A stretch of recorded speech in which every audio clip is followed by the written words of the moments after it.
All right, so good evening, everyone, and welcome to, of course, Ladies' Night, Thursday edition of FaceTime with Todd Wharton. I'm your host, as always, Todd Wharton. And believe it or not, I'm cold, man. I had to tap into my winter box and go into my winter gear, and I had to pull this up because I'm freezing. and I walked outside today, and I was just like, oh my God, it's cold out here. and I'm just like, all right, I'll start wearing my winter clothes again. Not a problem. I'm good with that. I'm good with that. And, but you know what? Tonight's going to be a great night because we have an incredible guest coming on, and I'm pretty psyched to be interviewing her in a little while. Let's get to a couple of things. So, one of the segments I always add is called Reality Check. Let's talk about a topic today that's been bothering me. How about stop telling people that you can do something when you actually can't. And then when you get caught, you pretty much say, well, I never said I could do that. How many of us have gone through this with people throughout your lives, right? It's something that irritates the heck out of me because people know me. If I say I'm going to do something, I'll get it done. If I'm connected with people and I say I can get it done, I'll get it done. But don't talk with people and say, yes, let's do that. I can definitely get that done. Let's work it out. And then when they don't, and then you call them on it, they turn around and say, well, I never told you that. Come on now. What is going on with people? Seriously, like what happened to the honesty? What happened to the grind? It just seems all industries are starting to get shadier and shadier as we get older. And just people, I feel, are more inept to lying than actually just telling the truth. Like, you ever notice that people rather be negative than just give a positive answer to somebody? Like, they'd rather go on a feed and kind of put them down instead of going on feed and say, hey, that was great that you did. I'm just letting you guys know I'm going to keep going over these topics because as I get older, I'm seeing this all the time. Now, obviously, I'm promoting this. It's a really good friend of mine, Hector Macho Camacho Jr., on June 19, 2021 in Mexico. He's going to be fighting Julio Cesar Chavez Sr.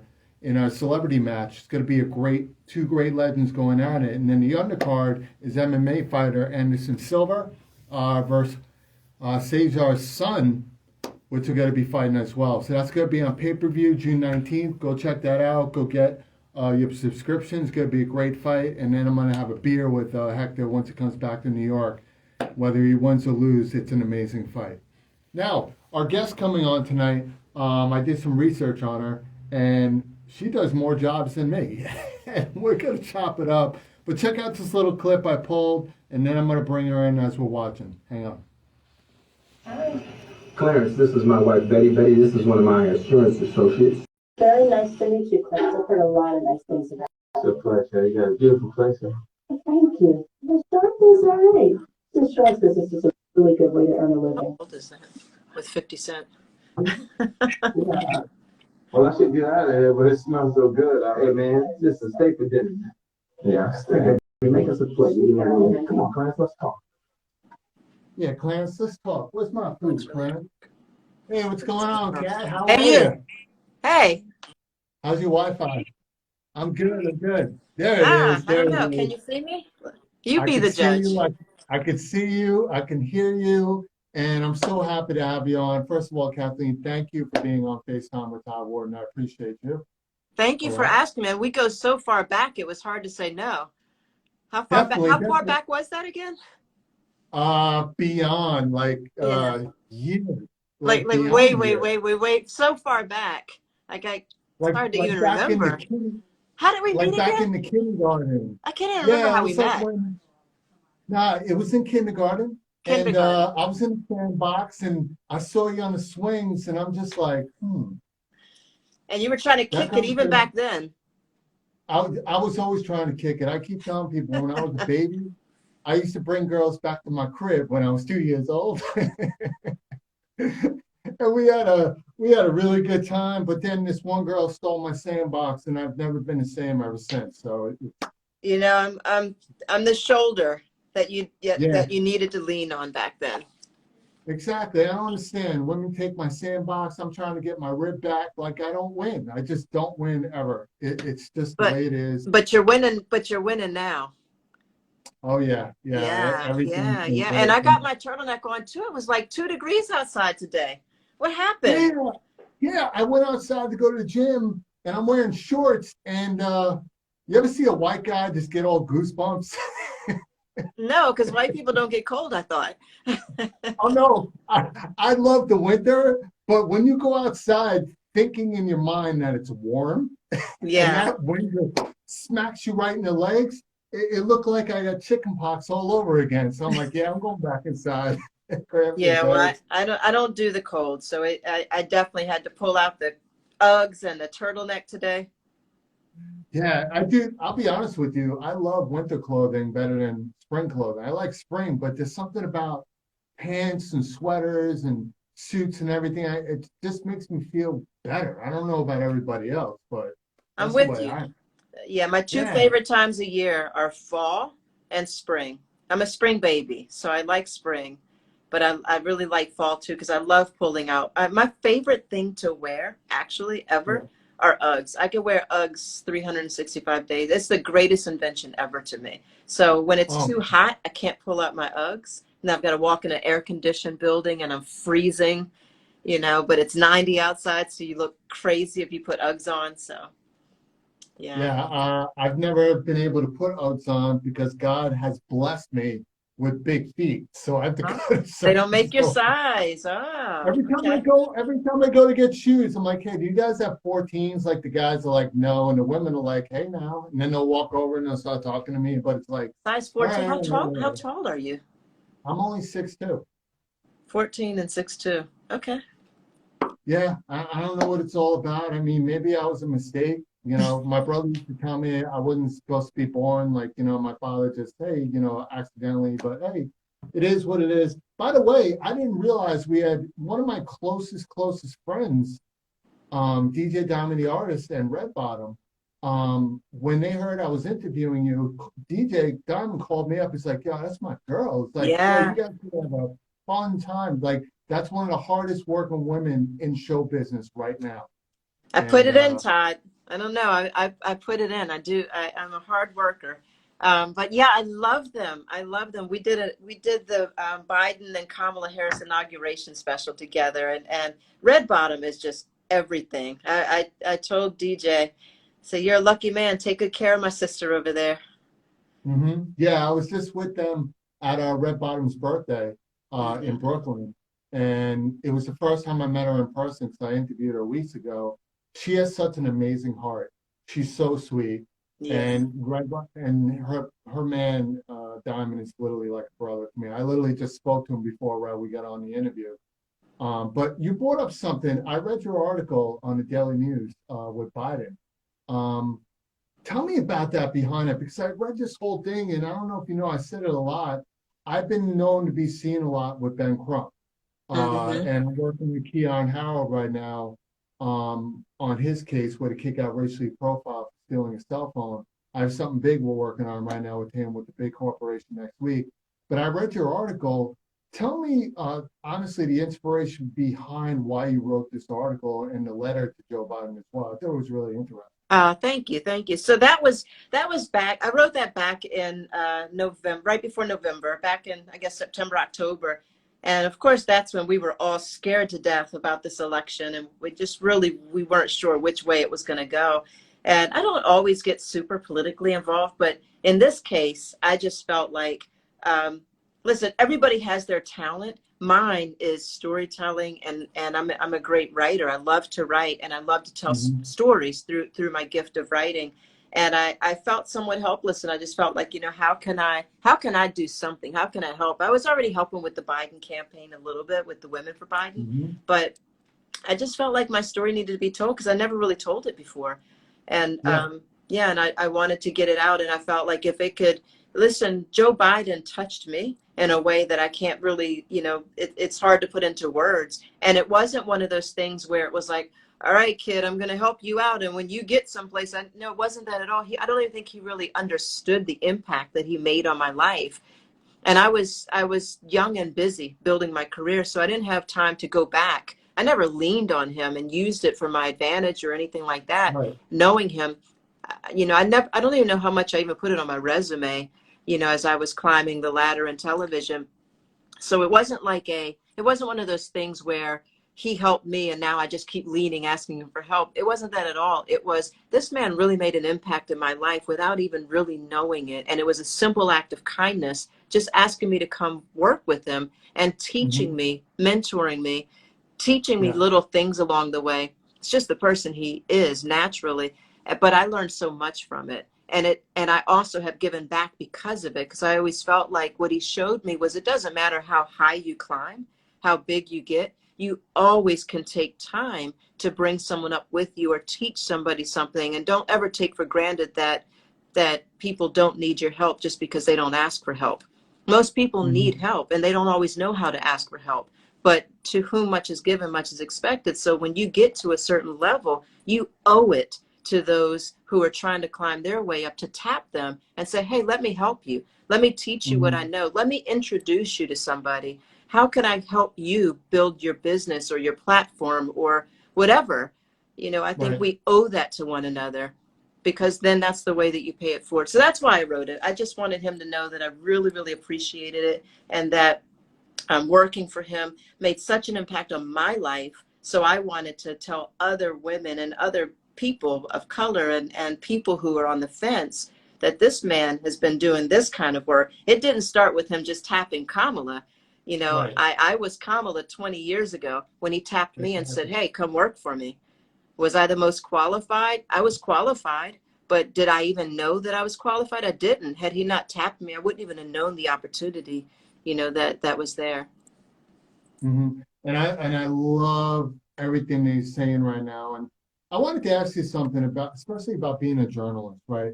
Journalism is one of the hardest jobs out there, because not only do you have to report the news every day, you have to report things that some people would never want to see, right? Right. Ever. But the one thing I've been noticing is reality TV has created drama, right?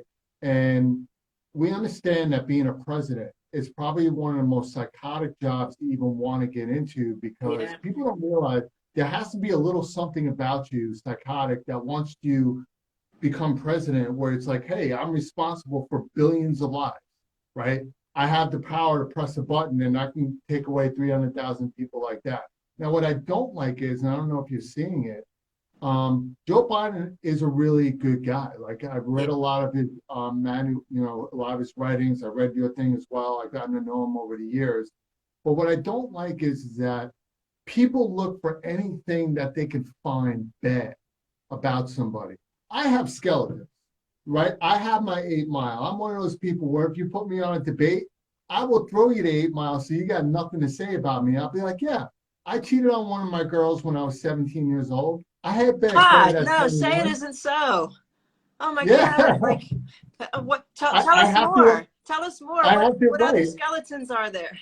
Exactly. And and we all go through that. We all have that, right? It's about growing up. It's about learning from your mistakes. And I was an idiot kid. But what I'm noticing is right when he got into office, he said he's going to do a lot of great things, and he has been doing it, and he's got 4 years to do it. But there are certain platforms that are ripping him a new one. Yeah. They're like, he's not doing this, he's not doing that. And it's like, guys, he just got in. It's like, why are you going after somebody who is really trying to do well? And he's pretty much walking into a Holocaust where he's trying to get it out of it. Are you seeing a lot of that lately? Well, you know why that is. I mean, when you think about it, it's because if there's nothing to report, there's no news, right? So, and sadly, people like to bask in other people's misery. Misery loves company. So that the news business survives off of negativity, off of telling bad stories, telling bad things. Look at the most liked videos on YouTube. Look at what are people looking at? People, unfortunately, death and destruction or bad or corruption, all those kinds of things that sell. Salacious stories sell, sadly.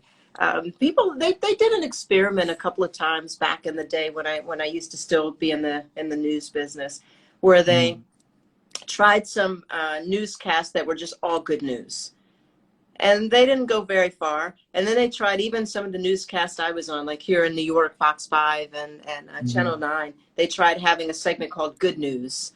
and it was usually towards the very end of the newscast. So that means all the other 99% of the news was bad, but here's a segment called Good News. And and I, it did okay, but it was never the headline.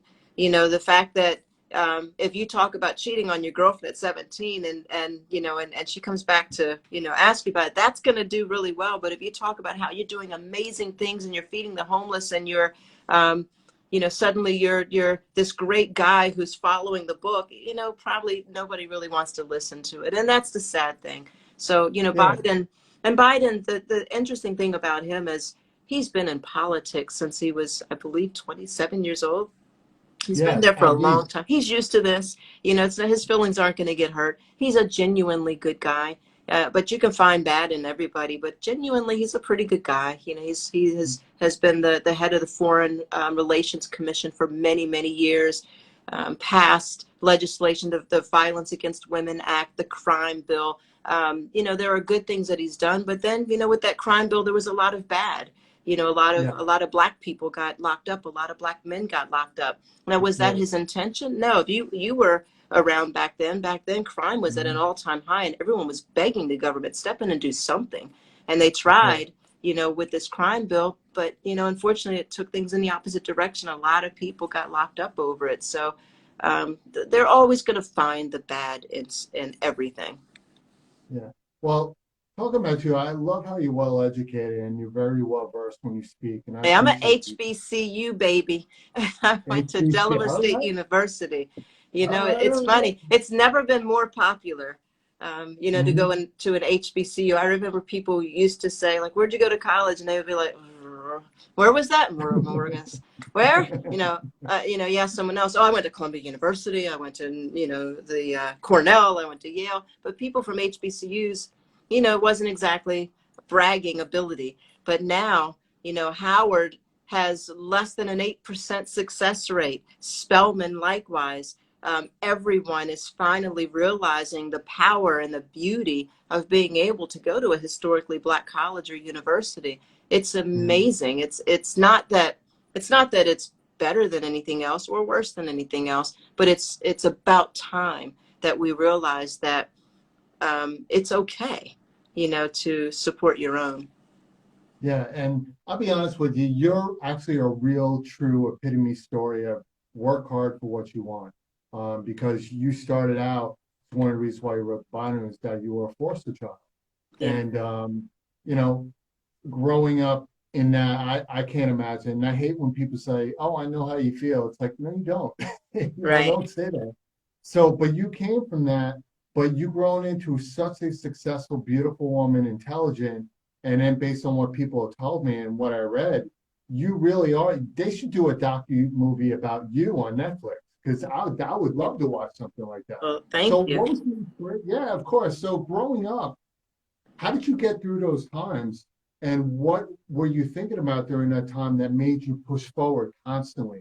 Well, I was all messed up as a kid. Let me just be honest. So the funny thing is now when we talk about, you get therapy for everything nowadays, You're laying on someone's couch for any and everything, I lost my job today. You're in therapy. The kids not waking up in time to go to school. Put them in therapy. There's, right now we're in a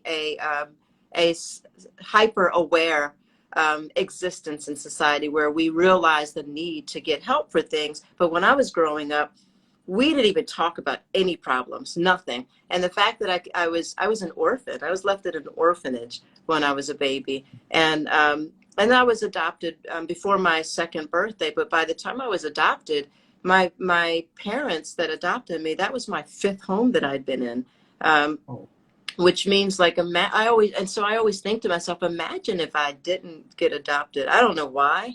Like of all the tens of thousands of children that stayed in foster care their entire lives, I don't know why I was like selected to get out of that system and to end up in a family, a forever home. But I was. But it didn't stop me from having some of the emotional baggage, right? So, if you adopt a child now, you're probably going to try to get them some therapy. You're going to make sure that they're okay. You're going to, go overboard. My parents were just like, look, straighten up and fly right. You do as we say, we're not talking about anything, that's substantive. You're a child, to be, what is it, be seen, not heard, whatever those sayings are. Mhm. My parents were tough growing up. There was never a time when we even talked about the fact that my brother and I were adopted. We didn't harp on that or anything like that.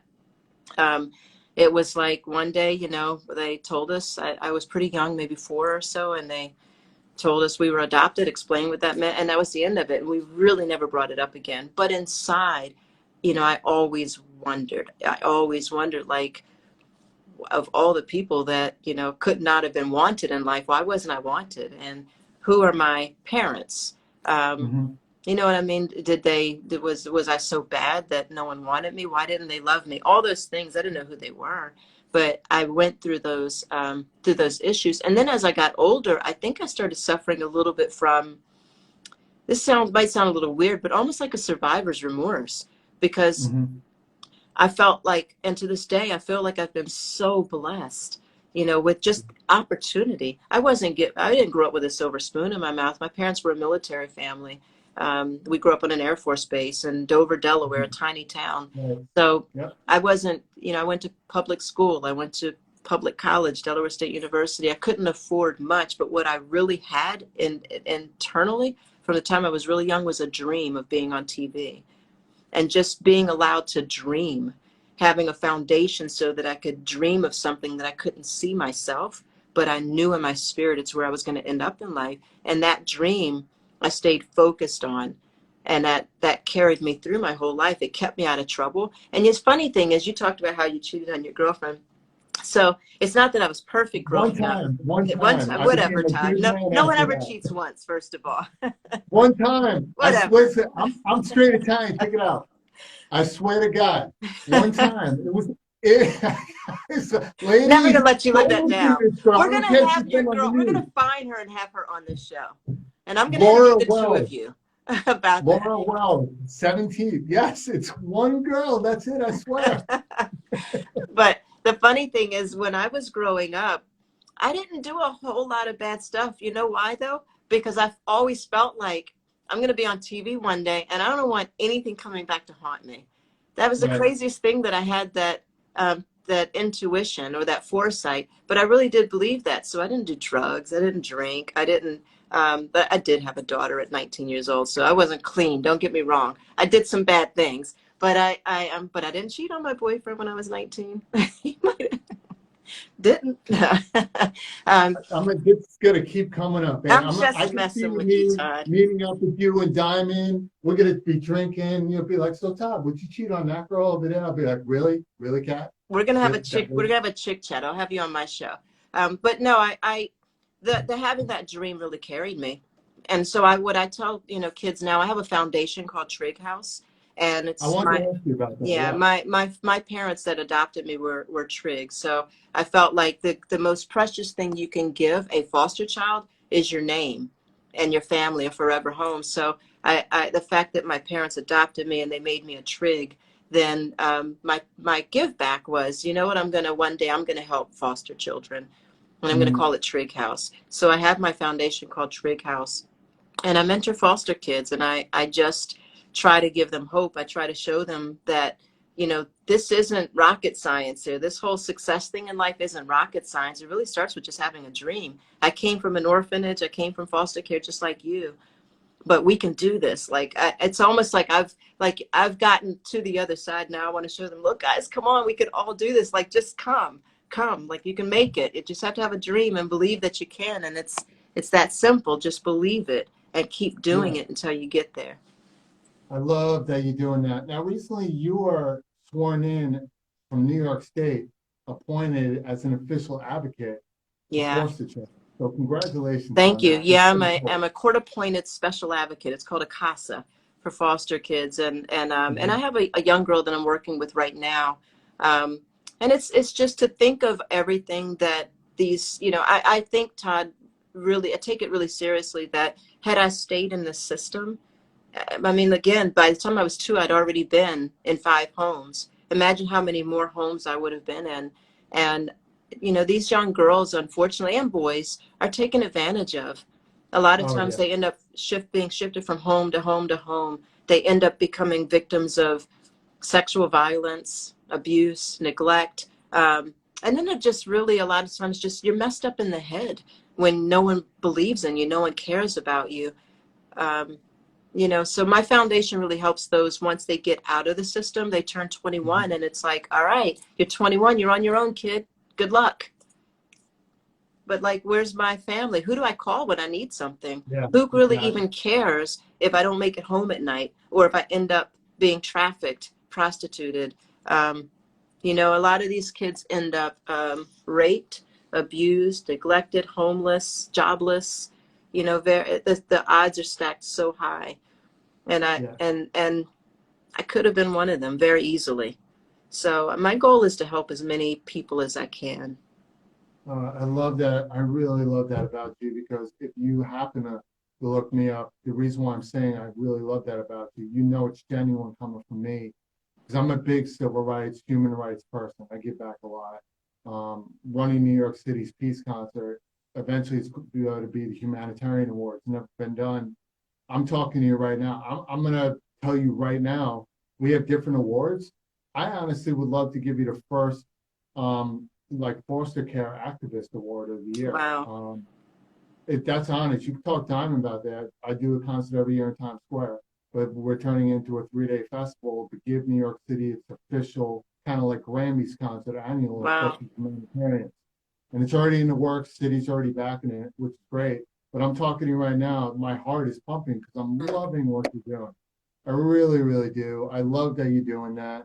And giving back, I feel there are two kinds of people in this world, especially when celebrities giving back. There are ones that really give a crap and do it because it's the right thing to do. And then you have ones that do it because it's a 20% write-off, so they don't get killed. Right. Exactly. Right? It's so true. And when I meet people like you and you're actually doing it, but also develop a career with multi branches on one tree, that's pretty astonishing. That's pretty amazing. Now, getting into more what you're doing, because I could talk about foster care all day. Absolutely. You and me both. And before you even move on to that, thank you. Thank you for that, honestly, from the heart. And I support you. And if I can help in any way with your event, then I would love to be a part of it. Yeah, we could talk offline. We'll get Diamond together and we'll talk. I'd be more than happy to. You have a production company now. What I love about part of the production is obviously you want to see women strive. You want to see them supported more. I'm a big women's right person, and people know me. One of the things about women that I love is, and I think I spoke about this with Angie Stone, is that obviously we were born into a world where they call it a man's world, right? And I joked around with her where it's like, yeah, it's a man's world, but it means nothing without that prenup. Yeah. True. I think one of the greatest accomplishments of a woman is that because you were going through those struggles, because a man said it's our man's world, which is a bunch of crap. Women are much better workers and get more stuff done than men, because I feel that we were pretty much handed certain things and women had to go get it. Now, when I go to look to work with people, I'm always looking at a woman first, because at the end of the day, you get stuff done. Like, there's no talk. There's just not at all. It's just like, and I'm seeing so many more women now becoming CEOs, executives, and I don't understand why it took this long. So how does your company now really engage in helping women strive to become the ultimate best at what they can be? Oh, Todd, what an amazing question, because you asked the right person there. It's funny. So I have a show that I do every week called the iWoman Report. Yesterday, we taped our iWoman Report, and this episode's coming out tomorrow. But in the end of it, I always do like my thought of the day. And yesterday, I talked about how a male friend of mine we had a little bit of an exchange over this women's rights movement and feminism mentality. And a lot of times men think that if you're a feminist or if that you're pro-women, that it means you're anti-men. And it doesn't mean that at all. It's just that I believe women have had to fight so hard just to be taken seriously. We're fighting against a system that was never designed for us to be anything other than a domestic homemaker, right? That's where somehow at some point in humanity, it was decided that this is what women are going to do. That's not biblical, right? Women were powerhouses in the Bible. And if you look at any religion, women were really are carrying the villages. So I don't know where that mentality started, but it's almost like slave mentality, to be honest. And women are really brilliant. And it's not that, at least for me, I can't speak for all women. It's not that I'm, by being pro women, I'm not anti men. I love men. I love my husband, my son, my brothers, and my Todds of the world. There's no substitute for the men. But I just think that it's okay to be separate, but why can't we be equal? If we're doing the same exact job, why would I get anything less? In fact, it's not even just a little bit less. On average, we're getting 50% less on the dollar for the same exact job with the same exact education, the same exact experience as a man.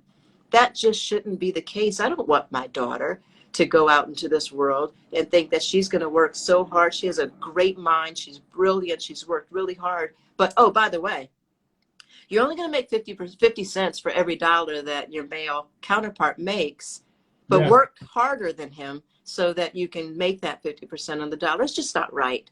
And so I couldn't agree with you more. I think that women are powerhouses.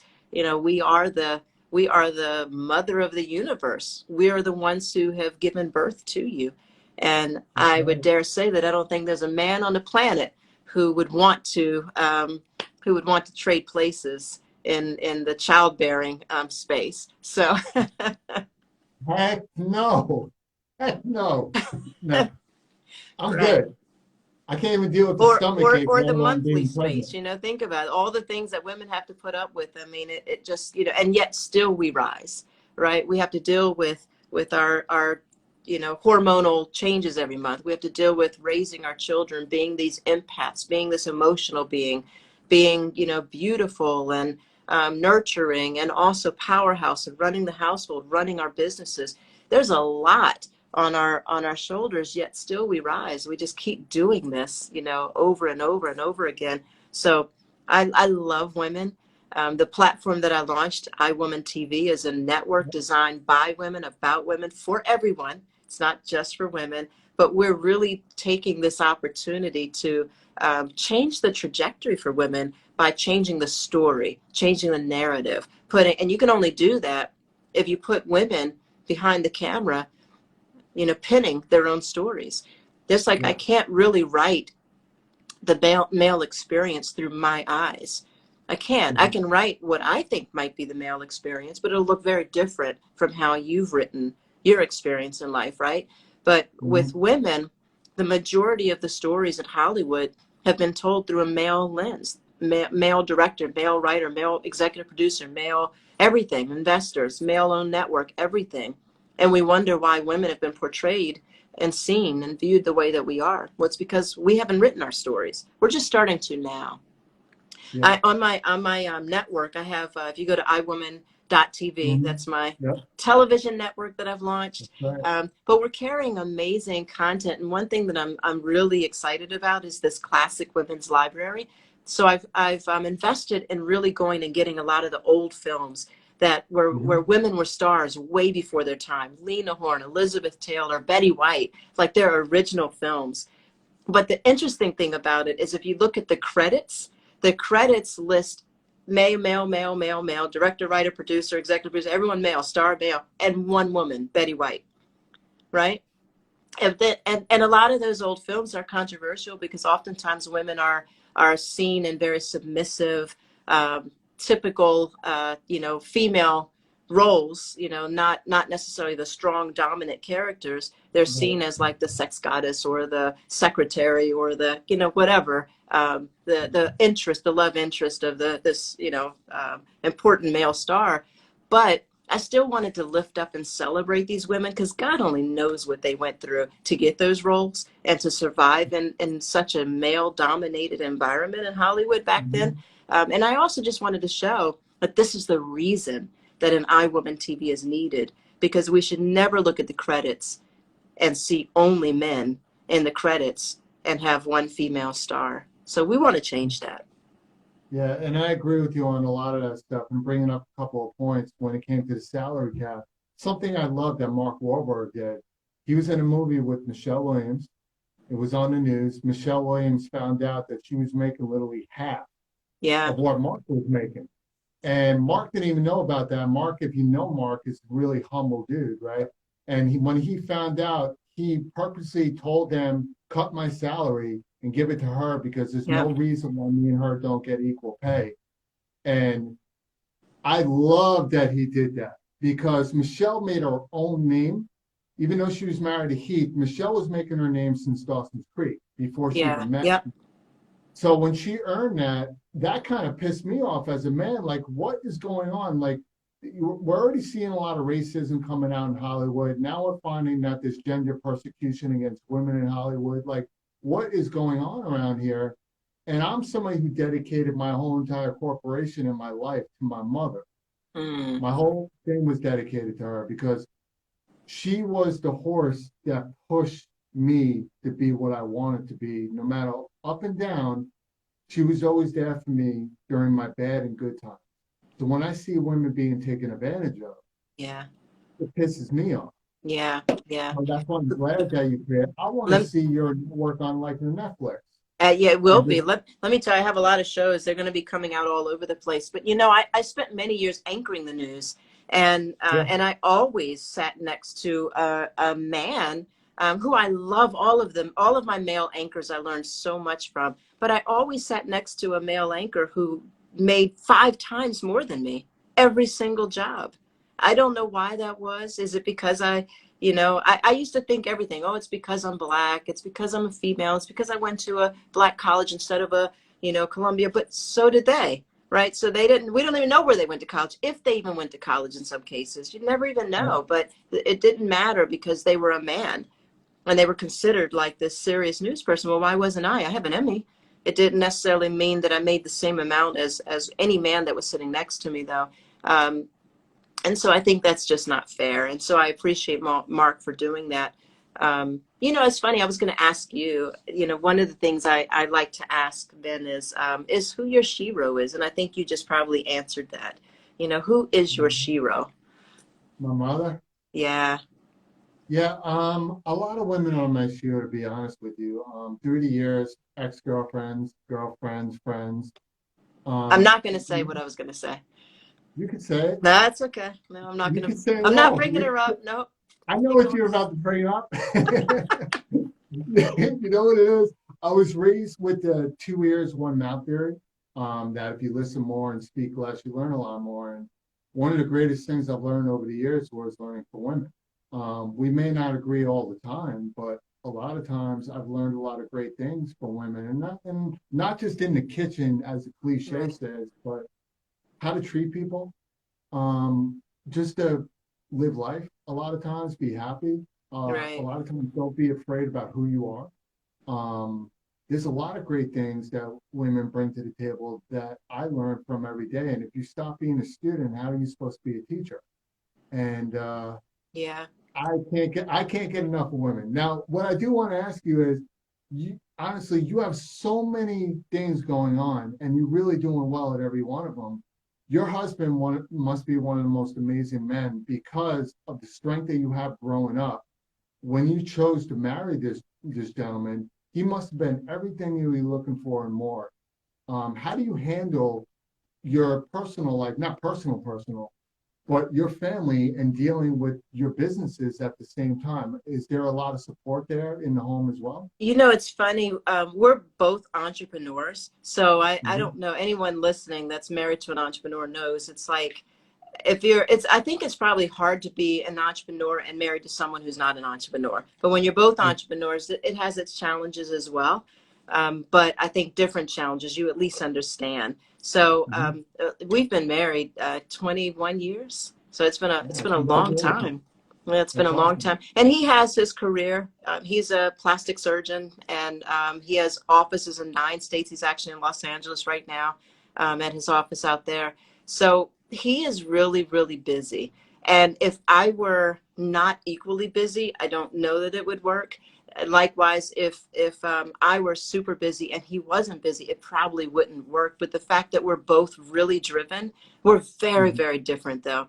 Um, he's much more high strung. You know, he's I don't know. We're definitely a yin and a yang, right? So where But I that's think I try to kill people with kindness. You know, he's more yeah. of a let's just get this shit done kind of person. Mhm. None of the little fluff and all that stuff. So yeah, we're very different. But where we really do come together is we really, really cherish and love family. For me, family is everything. I grew up, really feeling. It didn't matter how much my parents may have loved me. I grew up feeling not loved. And I grew up feeling at any point I could be homeless. I could be this could all end at any point. So I grew up with kind of this, and I still actually, he would say I still have this fight or flight kind of mentality that I could be on my own and homeless at any minute. And it's just simply not factual at this point. I don't think it could happen, but it's more of a mentality that I think when you've been adopted, when struggle with identity or struggle with feeling wanted or loved, then you have this abandonment issue. And so for me, I think that I've always struggled with that a little bit in my life, even in my marriage, where I don't know, I had to explain to him that when we got in our first arguments, to me, Yeah. it was like the end of our relationship. I was like, all right, I guess that's over. And he's like, what are you talking about? I'm not going anywhere. I'm like, oh, okay, really? Because I just always felt like, this isn't going to last. Yeah. At any point, I need to be ready to make it on my own, and I always can. So that for Yeah. me was always a thing. I can always be on my own, and I'll be all right, right? So, yeah. Yeah. I think that's the best relationship when neither one have to depend on each other for financial stability and strength, but you depend on each other for love. And that's where I think a lot more relationships last, because I think there are a lot of people out there that depend on certain things. I want to walk into a relationship where I'm doing my thing, she's doing hers, we support each other, we love each other, but at the end of the day, don't screw up because I don't need you to have a great life, but I want to be with you to have the ultimate life. And I think if Mhm. people find that, I think it makes for a better relationship. And that's why I wanted to ask you that, because of what you do. And I have to have a stronghold there. And don't ever change who you are from your kid, because if you ever changed, would you really be satisfied of where your life is today if you didn't keep that mentality of that foster kid in the back of your head? Because Yeah. I think if you were a foster kid, you wouldn't be here today, to be honest with I think I thought it was such a curse growing up, but now I think it's the biggest blessing in my life. Absolutely. you. Yeah, Because for I sure. just have such a air of compassion in everything I do. I really do feel like the things that I'm building, the things that I'm doing are not just for me. I really do feel like I want to pull as many people up with me as I can. And I want to pull the ones who really honestly don't even believe they could ever get there. I want to find those ones and prove them wrong. That I'm on a mission to do that. It really matters to me. The things that are so-called successes to me really mean nothing if I'm not sharing it or helping others. You know. Yeah, and I love that. I love it. I love it. Speaking of your journalism, sharing the whole nine, you were a journalist for a while. Very tough job to do, especially as an anchor, reading a prompter all the time. You got to get used to that. How did you transition to acting? Because acting is a little different, obviously. From journalism, you got to read a prompt and you got Yeah. to stay on course, the whole thing. But now, as an actor, right, not only do you have to know your lines, but now you have to become a character. How did you Right. transition from being as a journalist to an actor, and do you enjoy it? Yeah, so let me tell you a little secret. I don't know what it is, but somehow when I left being a news anchor, I got cast as a news anchor in every single TV show you've ever seen. So so I don't even really have to audition anymore. My agent just calls me and says, "Yeah, you're booked for Madam Secretary. Yeah, you're booked for Blacklist. Yeah, you're booked for the following." So I don't know, Todd. My childhood dream was to be an actress, not a news anchor. I wanted to be an actress from the time I was 7 years old, and I was in I played Harriet Tubman in like a second grade play or something like that. At that point, I was like, I don't know what this is, but I want to do this forever. And I dreamed up characters and thought that I was going to be an actress my whole life. But then I also used to, when we had those like growing up, those boom boxes, I had two of them. I would take my brothers and mine, so that I could have my own like recording studio in my room. And I would record one of them. I would play songs, and the other one I would do like these fake interviews. Like I had my own interview show, and I was like the host and the star interviewing, like what you're doing right now. But I would do the answer and the question, right? And so I interviewed Michael Jackson. I interviewed Patti LaBelle. I interviewed you name it. I was just interviewing like the biggest stars ever.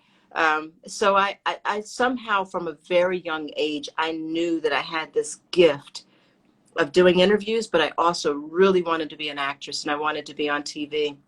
And I knew I wanted to have my own network somehow. I don't know what made all these things come into light. You know, people can believe what they want spiritually. For me, it was bigger than me. There was a spiritual calling, because I'm doing every single thing I dreamed of as a little kid. I'm doing, and these things didn't even exist. You couldn't own your own network when I was growing up, but I told everyone I was going to have my own network. I told everyone I was going to be on TV. I was going to live in New York. Every single thing I said I was going to do from very, very young, I've done. So I don't know what that thing is, you know, that helps you, guide you in life, but I believe for me it was a calling. But as far as your question, how do you transition? It's not easy. So in that 50 Cent movie that you played the trailer from, that was actually the first acting job that I got where I was not playing a news anchor or a reporter or a journalist or a TV host or something like that. It was 50 Cent's directorial debut. He wrote that movie, and it was his first entry into like filmmaking and everything. And I was so geeked out that I got to play the wife Betty in it, and it was incredible. You know, it was really fun working with him, and I got to know him, and I got to know how intelligent he really is. Sometimes people may think, you know, that a lot of the rappers, that's all they do, but they're freaking ridiculous business people, and just, you know, on a whole different level intellectually. So it was really fun getting to know him and playing that role. But yeah, you know, I think part of it is luck, you know, to get those roles, and part of it is sheer talent and determination. You keep auditioning. You can't take it personally, because a lot of times, 99% of the times that you audition for something, you don't get it. You don't even hear it back. It's not even like a thanks but no thanks. You just don't hear anything. And then, you know, that 1% of the time you get a call back, and they're like, you know, they think you're the greatest thing ever. And it just feels amazing. I love acting.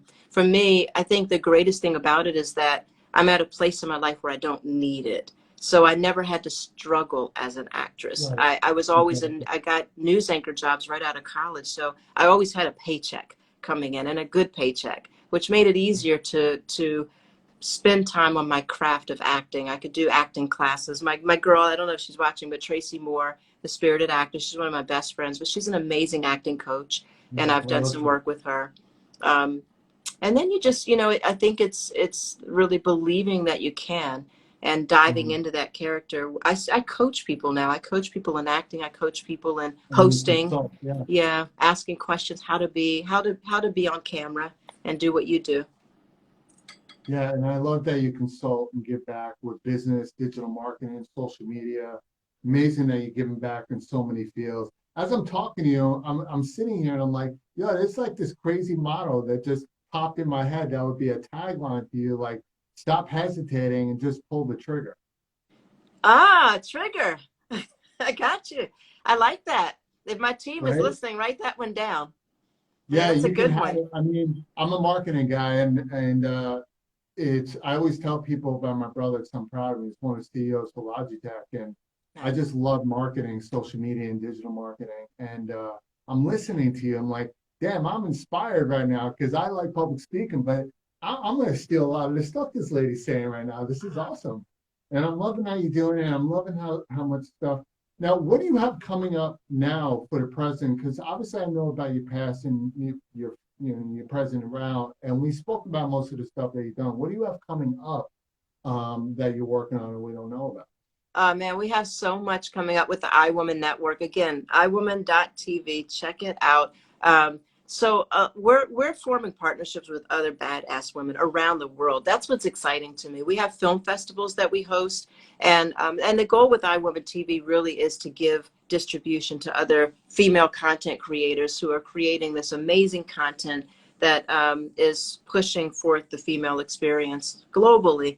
And so there's a lot of filmmakers around the world, some in Europe and India, and a lot here in the United States that have this great content, films, TV shows, talk shows, all this content. They don't know what to do with it. It's on YouTube. It might be on their website. It might not necessarily be Netflix ready or worthy. Not everything is going to go to a Netflix, but that doesn't mean that it doesn't deserve to be seen, and so we're forming partnerships with a lot of those women, a lot of those creators, and giving their projects the professional edge that they deserve. We're a production house, so I own iWoman TV, but that was birthed from me having a production company for 20 years. So I've been producing content for 20 years.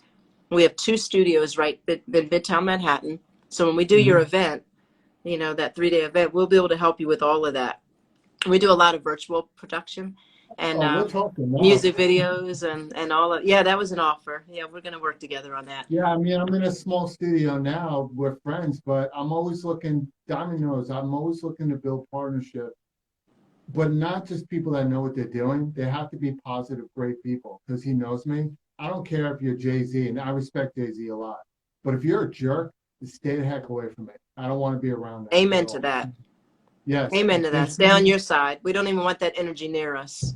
Exactly. Like what's his name? Sammy Davis Jr. said in the movie, why don't you come on over to the sunny side of the street?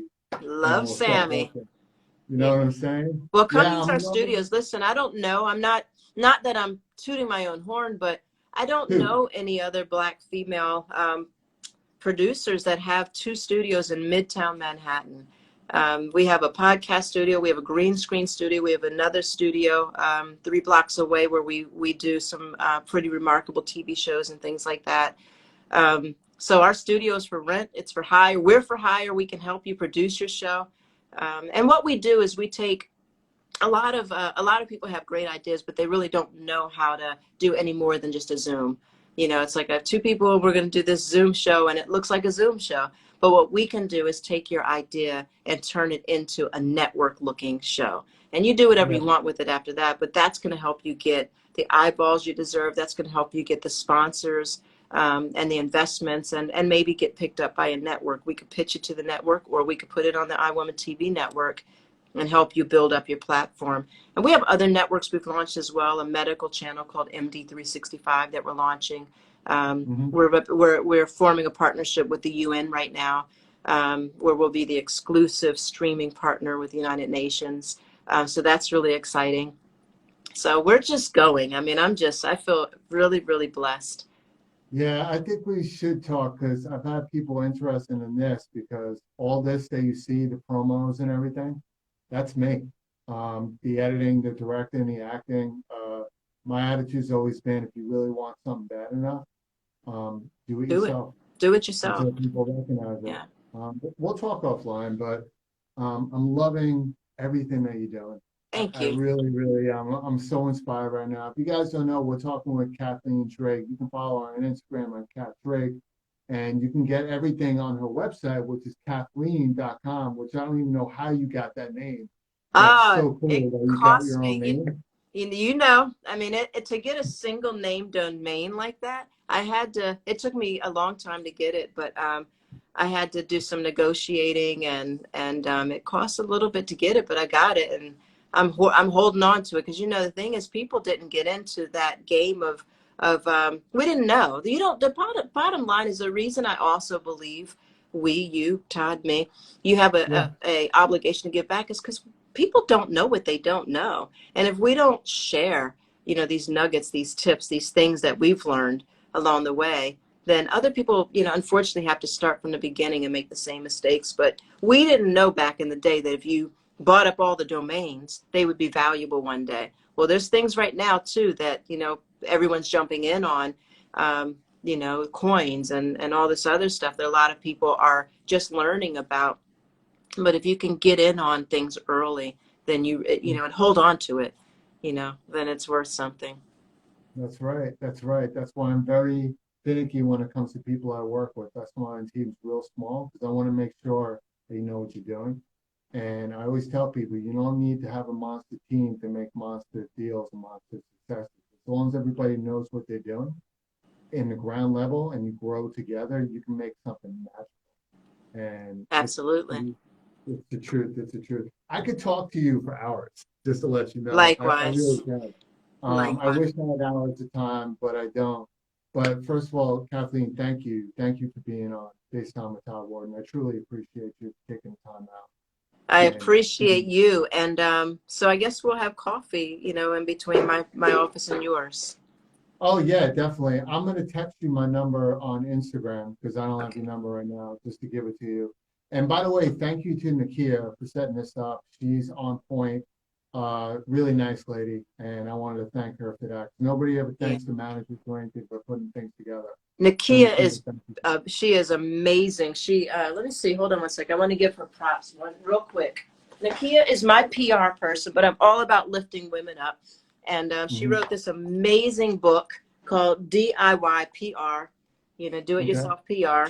Nakia McLean, she's beautiful. That's her. But yeah, support her. She does these great. She drops a lot of nuggets on her Saturday lives that she does as well. So if you're looking for PR or you're looking for, again, you're a small business and you can't afford sometimes to hire a whole firm. There's a lot of people that are giving back a lot of information. You're giving out a lot of information. I'm here to serve. And Nakia every weekend is helping a lot of people figure out how they can actually handle their own PR. They just need to know how. So much love. It's all about the Chance the Rapper game now. So exactly. Yeah. Yeah. But we're gonna do this again. We're gonna talk offline. Now, guys, let me tell you what's coming up tomorrow. Take care. Great guests just like Kathleen. Bye. We have Senator Leroy Comrie coming up tomorrow. We got to chop it up about a lot of the cases. And again, follow Kat on Instagram, Kat Trigg, and Kathleen.com. And guys, like we're always been talking about, take care of each other, wear your mask, practice social distancing, no matter what you think or not, we're all in this together. And as I say on all my shows at the end of the show, if you're not living your passionate life, then whose life are you living? All right, have a great night. I'll see you soon, Kat. Thank you so much. Bye, Todd. Bye-bye.